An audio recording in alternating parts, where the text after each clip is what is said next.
ஈசா யோகான்றது ஏதோ போதனை இல்லை, தத்துவம் இல்லை. வாழ்க்கை உள்தன்மை கூட தொடர்பு வச்சு வாழ்றதுக்கு ஒரு முறை, ஒரு தொழில்நுட்பம். ஒரு டூல்ஸா சத்குரு கொடுக்க அதை நான் யூஸ் பண்ணி அதுக்கப்புறம் ஃபுல் ஃபிளெஜ்டா நான் பண்ண ஆரம்பிச்சதுக்கப்புறம் என்னால அகாடமிக் வைஸ் பாத்தீங்கன்னா என்னோட கிராஸ்பிங் பவர் நல்லாவே இம்ப்ரூவ் ஆச்சு. ஒன்று படிக்கணும்னா அதை நான் ஒரு 1 hour எடுக்கணும்னா என்னால் அது 30 minutesல 20 minutes ஆக்க முடிஞ்சிச்சு. இது உபயோகப்படுத்தணும். இது ஒரு தொழில்நுட்பம். உபயோகப்படுத்துறது எப்படின்னு கத்துட்டீங்கன்னா பிரமாதமா வேலை செய்யும்.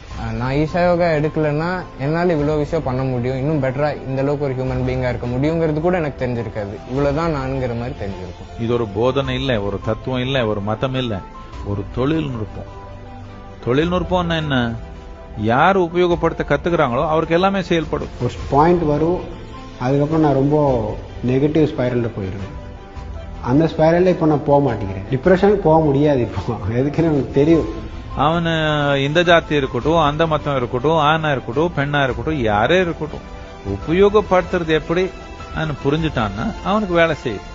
ஃபர்ஸ்ட் டைம் கிளாஸ் பண்ணும்போது என்னோட சத்குருவோட உண்மையான தீட்சை என் மேல இறங்குனது எனக்கு நல்லா தெரிஞ்சது.